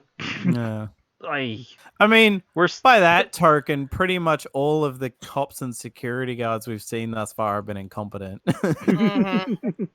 Maybe they're based off the droids in the Clone Wars show. I was gonna say, I think these robot policemen have a little bit of C-3PO in them. Well, I was thinking, once Revenge of the Sith came out, the battle droids in Star Wars just became complete comic relief, completely incompetent at all times, and maybe that's with what a these rare are inspired few, by. but yeah, most of them are just scrap heaps. It really annoys me when computer intelligence is listed off as incompetent with human failings. Mm-hmm. The AI is a little more A than it is I. Yeah, because it's weird. Because if the whole point is that they're supposed to be basically robot cops, then why the hell would you make them? Why would you make them if they're useless? Yeah. Right. Because that has to be intentional. That's not unless the idea is they somehow all mass malfunction somehow. Right. Yeah, if you're dealing with an old AI that's half malfunctioning and the things are barely functioning and they're acting incompetent. That's one thing, yeah. That's one thing, but these things are almost right off the assembly line stupid. Whereas Star Trek Next Generation did it right, where there's certain things that Data struggled to understand because they were illogical, but he was still a competent artificial intelligence. Correct. Mm. Yeah, Next Gen did it right. Even X-Men does it right. The Sentinels aren't incompetent. Right. They're actually frighteningly competent. Yeah. It's just that they underestimate their opponents, usually. Correct. Yeah. And 3PO is just a butler anyway, so it doesn't matter that he's incompetent. Yeah. Just him running around shouting, "Oh dear." 3PO and Crichton are both cut from that same cloth. Yes. Okay. Yes, Mr. Lister, sir. Favorite scene? Favorite scene that goes back to me again? Yep. You're top of the list. I just trying to remember what the order was again. Favorite scene. You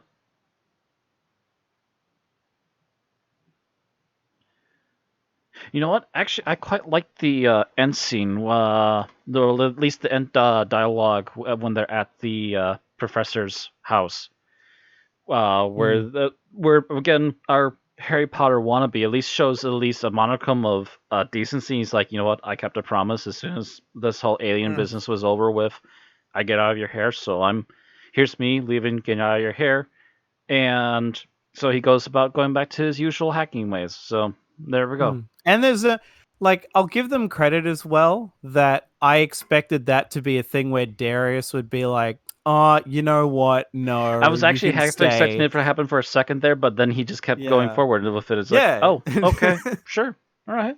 Nah, Darius is too much of an asshole. Yeah. Yeah. Too much of a Weasley. Okay. Thomas, your favorite scene? I guess just because it actually got a laugh out of me. The scene where Georgie shows up and was hoping that the time machine was working so they could use it to go back to the dark ages of 2010. It's that did get a legit laugh out of it. It's like, well, if this had been made now, you guarantee they would have said dark ages of 2020. And I think there would have been a lot more justification for it. Yeah, you literally just pop it into 2020. Where is everybody? Why are the streets deserted? Why does the air suddenly feel chunky? Do you have any hand wash? I need hand wash. No, but now there's a Doctor Who episode for you. The TARDIS shows up in 2020, and the Doctor has to cure COVID from the people with them. Wow. Anyway, Bill, I think. So I guess I'm gonna go with the scene where Georgie confronts her mom, just because I mean damn it. it's kind of cheesy, but you know it's pulled off pretty well for what it is. Definitely hope that there's a lot more to it than that, but you know, you finally figure out the relationship between these characters without needing to go on Wiki. You see them together. You know, they kind of call each other out on their bullshit. So it definitely has the opportunity to build up to more things, and it moves the plot along in a good way. And hopefully in an interesting way. We'll see what happens. Right. So I'm going to give my favorite scene and least favorite scene at the same time because it's the same scene. And that is the time machine regurgitating a couple of rats. I liked the anticlimactic buildup of it. They're like tribble rats. That was what made it my least favorite scene. Was the fact that the payoff was they reproduced like tribbles. They could have gone so much smarter with that. Oh yeah, it brought up a couple of rats from the 14th century. With the plague. Quickly quarantine them. You know, that's when I first saw it, it's like, oh shit, plague rats. That was my immediate reaction. Not a single one of them has that even crossed their mind. Yeah, and it's the first thing that crossed mind when I saw it. It was like, oh crap, plague rats. Yeah, rats from time. Those could be from any time. Oh no. Yeah, and they didn't go with it, and that's what's so disappointing. Is it's such an obvious lead-in for me. Yeah, the better ending joke for that little tidbit would have been them going, they've been quarantined, don't worry, they're clean. Matter of fact, they might be helping us with a few friendly experiments while they're around. Put them in a little cage and let them eat. Or K-9 scan somebody, and warning, early signs, bubonic plague, inoculation imminent, you know. Right. And then they go, oh, the rats, you know. Something along those lines, yeah. Something that we'll mention there's a possibility of a threat and then say it's been relieved.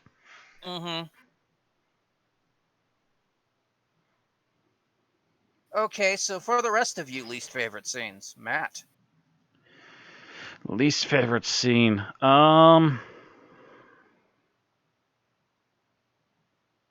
I say it? I'll say it. The chintzy, cheap, weak way they just literally fall through a brick wall and go into where they need to go. You mean the foam rubber wall? Yep. Yeah. You're thinking that they have a budget for rubber for that wall. I don't think they put that budget into it. Excuse me, styrofoam wall. Styrofoam, there we go. There's a reason I referred to it as paper mache. Yeah. That chintzy styrofoam brick wall. Yeesh. Yeah. I've seen more convincing. I've seen more convincing combats that end with people falling into boxes that look like it hurt more. Then you see it just sit there wobbling while they're talking. I almost expected an Ed Wood wobble after I saw how cheaply it fell over. Yeah, that was like a thing where I'm like, given it's such an obvious like cutout bit that comes through, why didn't you just get like a bunch of cheap shit, stack it all so it just all came crumbling down when he fell through it? Right. Yeah.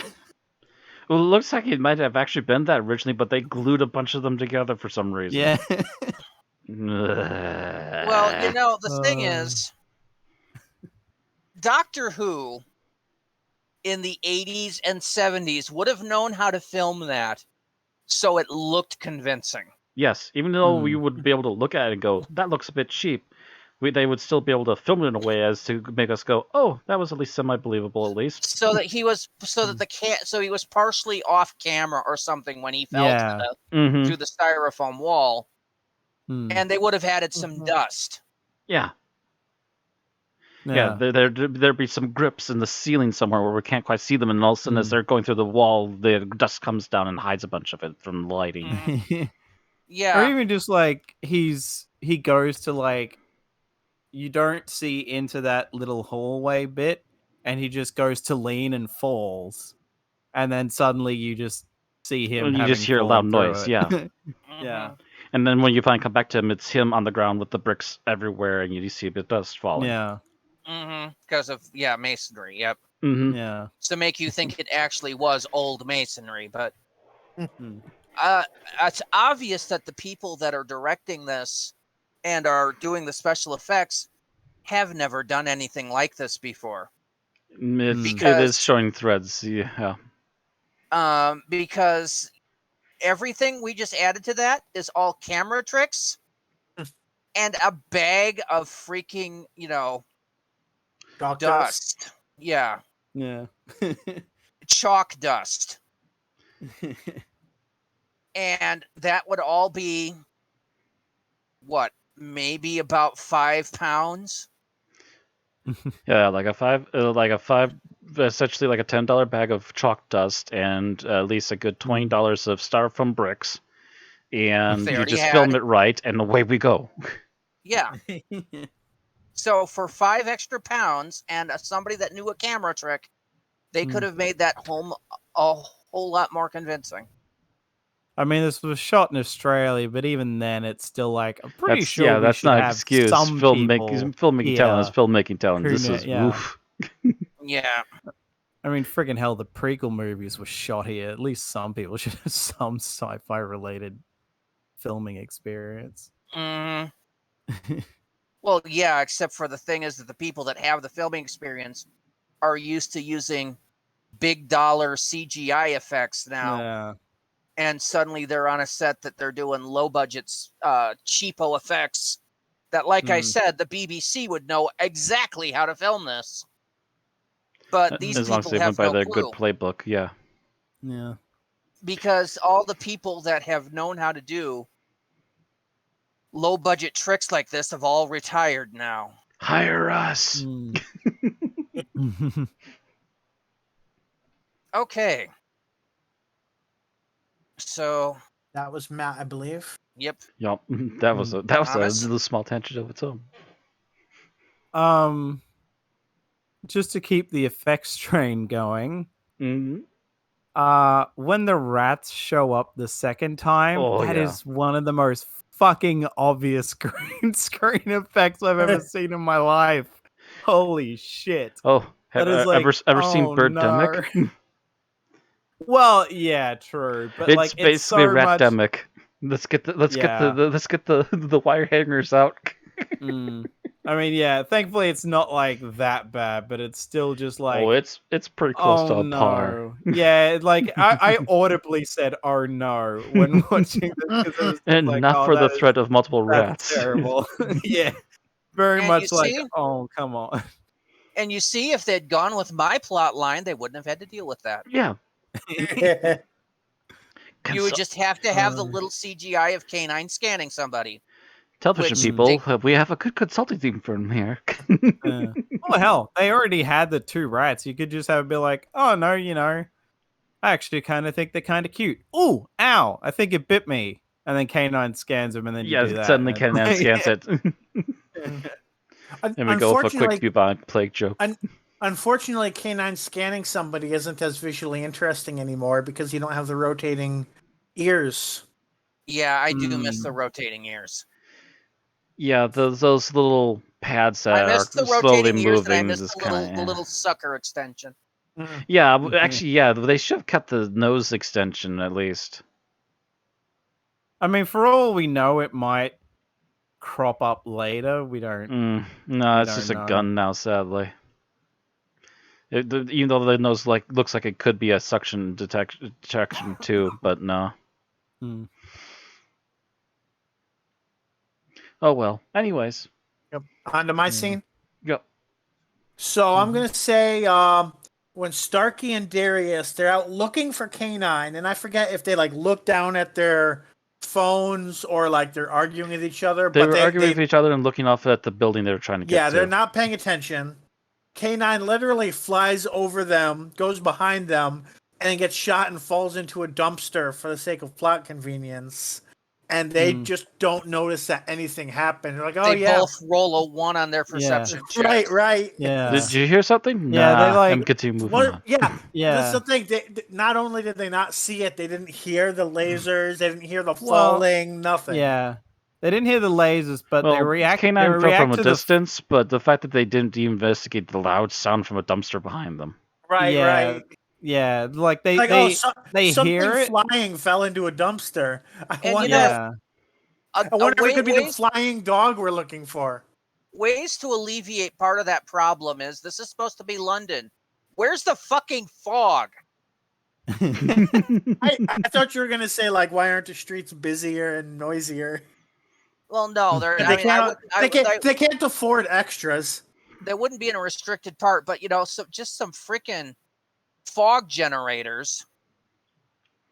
And I'm talking just go down to freaking Party City, get a couple of fog generators, have them belted out, and as they're going through this pea soup, so they can't see the battle above them. You realize that these two kids are the same as the guards you would shoot in a Elder Scrolls game with a bow and arrow. They'd immediately go on to guard as soon as you shot them, but as soon as they tried looking for you while you're hiding in the shadows, they'll just go, oh, it must have been nothing, even though there's an arrow sticking out of their face. You mean in their knee? No, originally it was their face. Then you go for the knees. You shoot their partner in the head. What was that? Oh, just a noise. Just a noise. Go back, and then they just stare at their buddy's dead body on the ground, just like, that's weird. But yeah, I mean, if they had made it so at least they were having visual problems, and they were bitching loudly as K-9 fell into the thing, I could have bought it. That would have been a bit contrived, but I could have bought it. As it is, they're standing looking down camera as K-9 falls loudly into the bin behind them. Yeah. Not making a sound.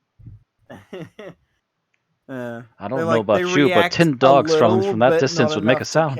No, the dog made a sound. They are not making any noise. The two of them. So there's no chance they didn't hear it. Yeah, there's no chance that they didn't hear something that freaking loud, and they just go and move Which on. actually, if they were arguing like more, then that scene would have been a lot more believable. Even though it wouldn't do much to make them more likable characters. Yeah, like if they were arguing, walked off, and then he fell, it's like, okay, now they're not in the immediate vicinity.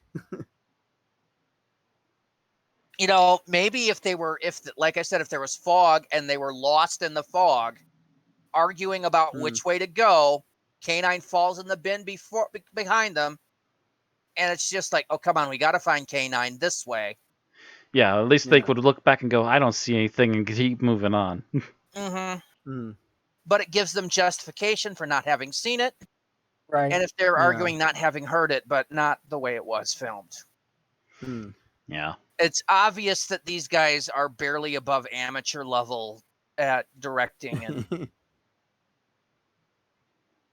yeah, it's obvious that they're having some issues with some of these particular scenes. I'm not blaming the actors because they can only act as they're told. Yeah, they can only do what they're told, but yeah. But the people behind the camera are not experienced enough with this kind of show to be doing this. Yeah.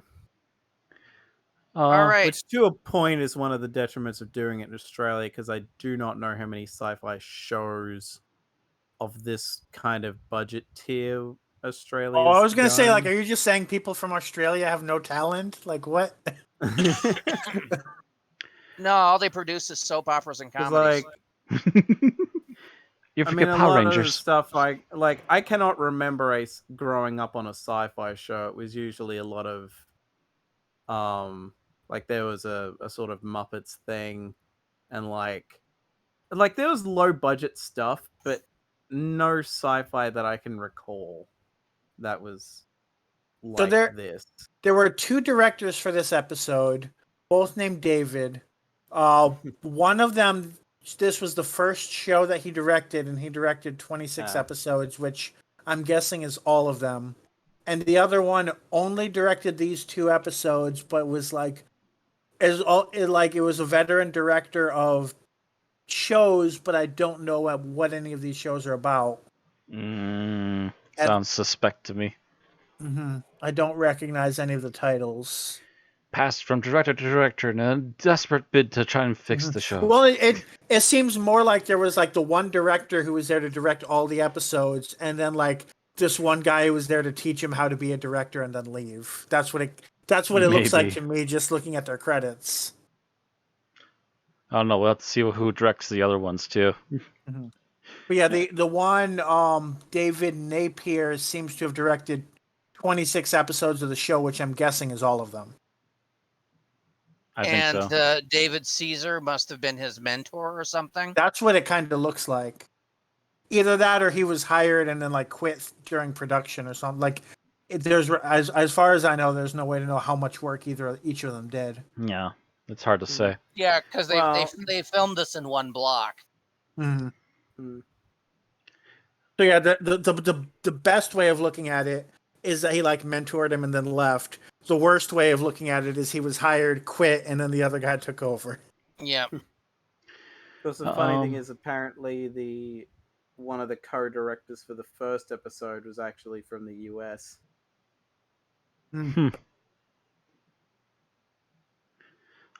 Anyway, is it on to Randy now? No, it's on Final Thoughts. Yeah, he did favorite and least favorite scene at the same time. Oh, that's right.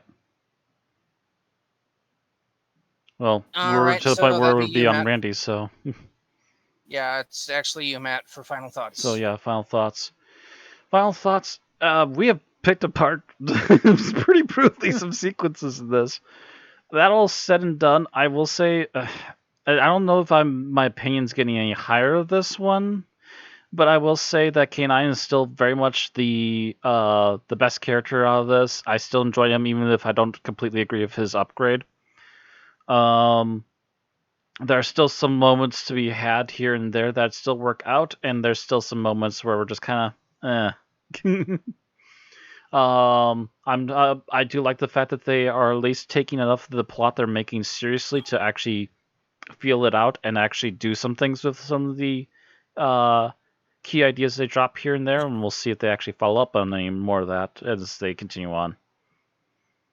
Other than that, I guess I'm done. All right. Thomas? Okay, here's a fun fact. The wiki for the show, for the co-director of the first episode, it links to someone who is probably still in prison. So that's kind of a weird coincidence that it's like this person likely just happened to have the same name as this other person. So someone was like, hopefully. Because I'm like, pretty sure that puts him in prison while the show is being made. So that doesn't fit. Yeah, that doesn't sound right. No. Only potentially. Which I could one? be wrong. Mark DeFriest, or however you'd pronounce it. It's like, he might not have been, but it's like, okay, that doesn't line up if mainly what it says is that he's just a prisoner and not he has any TV credits or anything. So that's weird. But anyway, I'm gonna say it helped watching this earlier on my rewatch after rewatching the first episode, because like watching this episode on its own was very much like, yeah, this felt like half a story as well. On its own, and like very blatantly just felt like, well, it didn't really feel like nothing much happened. And then watching it as a two-parter was like, okay, now this feels like a complete story. And it's better as a two-parter, but it's also, and it, like, again, it's one of those things, like I said last week, where it's like, I keep having to remind myself that I am not nor would I even really have been at the time this aired, the target audience. But that's also like a thing of like, we have that mindset for Sarah Jane Adventures, and that is not, that basically just There's has an no old issue with Sarah Jane, tone. even despite trying to think at that audience level. It's like, whoa, this show's amazing, actually. Yeah, because it doesn't dumb it down for kids. Whereas this feels like it does to a point. I don't know it's hard to say to what extent this early, but it does feel like it's at least these early episodes do seem to be having an issue trying to find their footing. Yeah. I mean, they literally kill the Jixen, so it's not dumbing it down too much for kids and trying to make it kiddie friendly. But yeah, is hopefully the main characters get better, but at the moment the acting's a bit and that could just be up to directing. Like, if this is the main director's first work, then him basically being like a George Lucas type director where it's just like, just go and not being like an actor's director, then that would explain a lot. And also, again, literally none of these actors, at least the main ones, are from England. So they're all affecting a British accent. So that is probably one of those things where trying to juggle the accent and acting is kind of fucking them over a bit. Quite possibly. Yeah, I'm morbidly curious to see if the show picks up from here, but at the moment it's like, beyond this, if we were just watching this in our own time, I don't know if I'd watch any further or not. out of just pure completionist kind of a thing of like, well, I started, so I've got to finish it. All right, Bill. So last time I said that K-9 brought up my overall rating by 0.5 point. And then in this episode, he gets shot down, lands in a dumpster, says he can't get up, and then gets up anyway because reasons. And which I don't think we actually talked about that scene at all. That was an awkward scene too. It's just like, just carry K-9 for a couple minutes, for crying out loud. But yeah, so the point being that I don't think K-9 really drags the rating up for part 2 the way that it did for part 1. He's not the worst character by any means, but I don't think he improves the story to as great an extent. And yeah, this episode, we've pointed out a lot of flaws with it.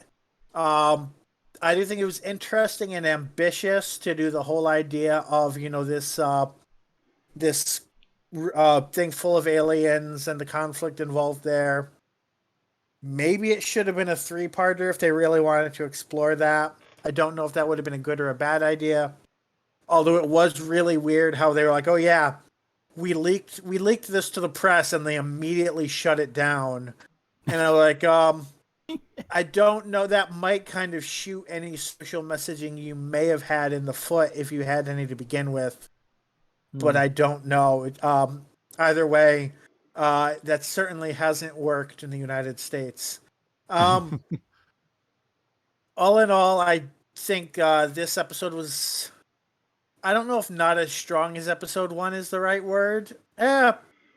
Maybe it comes out to about the same. Either way, I think it's kind of a weak start as the opening 2-parter.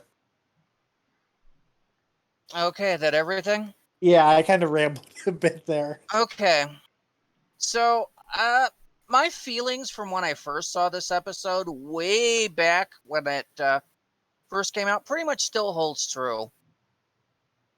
It interests, like people have said before, interests me enough that I'm going to keep watching, but I'm not getting the best of vibes from it. Mm-hmm. It really feels like the characters are XP for Harry Potter characters, plus the absent-minded professor, and they're all playing second fiddle to K-9.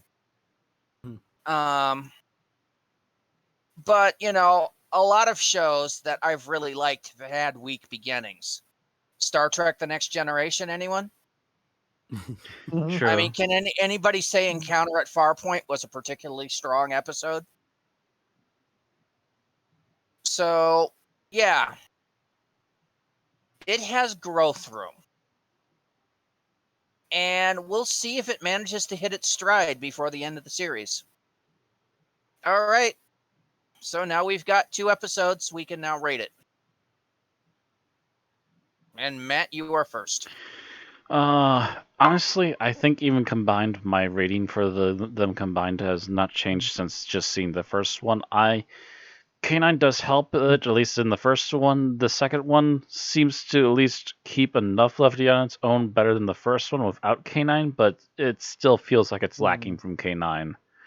So I'm giving the general overall to the two-parter a 3.5. Okay. Thomas? Yeah, my score hasn't changed at all either. And I almost went lower, and then I thought, no, that's a bit cruel, because that implies I actually like actively dislike or hate it rather than it just being kind of eh. So I'll give this a 3. Oops. That's 3, not 2. Okay. So Bill? I had to choose between a 3 and a 3.5, and given how easy it was for me to find multiple things I disliked and multiple least favorite scenes, and how hard it was for me to even find one thing I liked and one favorite scene in part 2, I think I'm going to go with a 3.0. Yeah, I have to go with a 3 too, along the lines of well, that happened.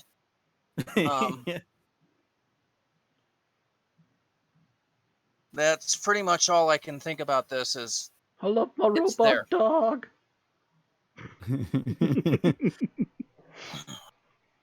Yes, but for the story about the robot dog, It's not It's focusing basi- enough on him, yeah. it's Yeah. basically kind of a hey, that happened. Yeah. Yeah, Ironically, the and all show the that characters made- around him are basically, yeah, hey, it happens. Yeah, I mean, there is a reason that I threw a K-9 and Company joke in there in the summary of describing them as such, because they basically are. All right. Now I need to fix this because You know what would help this everything- show? Show could be helped by Elizabeth Slavin. oh yeah, but then I it'd think be the most Sarah shows Jane fit that. Yeah. then it would be the Sarah Jane Adventures, and that would rock muchly. Because yeah, Yes, well, please, no, with sugar on top. no, it would be a cheaply made Sarah Jane Adventures. Yeah, it would still be a low budget Sarah Jane. If they had Elizabeth Sladen, they could probably negotiate for more budget. Maybe that might be a possibility too, actually. We have Sarah Jane and John Leeson. People are gonna watch this. No, we need you. We got Elizabeth Slavin. You know how important she is. We need more money on this thing. Okay, so now that I've adjusted the master sheet to include the fact that this was a 2-parter, something I forgot to do because yeah, this will come out to, once it's revised, to a 3.1. And that will put it number 328 out of 390 things reviewed.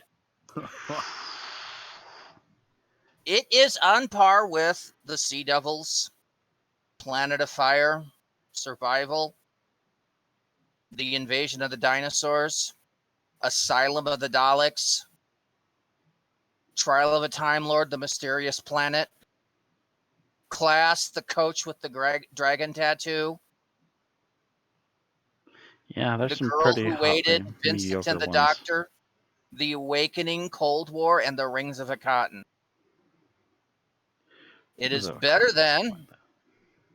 Yeah, I might need to revise that one.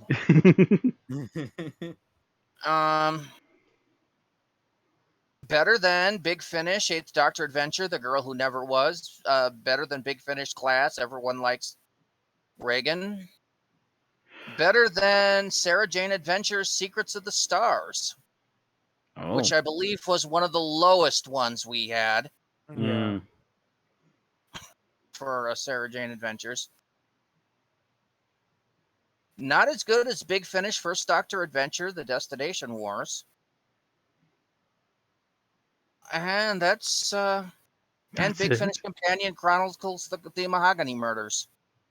So Mahogany. Again, 328 out of 390 things reviewed. That is all we have to say about K-9 Regeneration and Liberation. So please let us know in the comments, what do you think? Were we too hard on the episode? Were we too easy? Or do you agree? Don't forget to leave a like and subscribe to get our weekly exports on YouTube, or follow us on Twitch to see our streams every Wednesday night. All right, so next time, as we continue to explore this spin-off, we are going to deal with what's going to become probably one of the most common reoccurring villains of the show. Here we go, ladies and gentlemen. It's K-9 the Corvin. Written by Tim Pye and starring John Leeson, Philippa Coulthard, Keegan Joyce, Daniel Weber, and Robert Maloney. We will see you next week. Good night.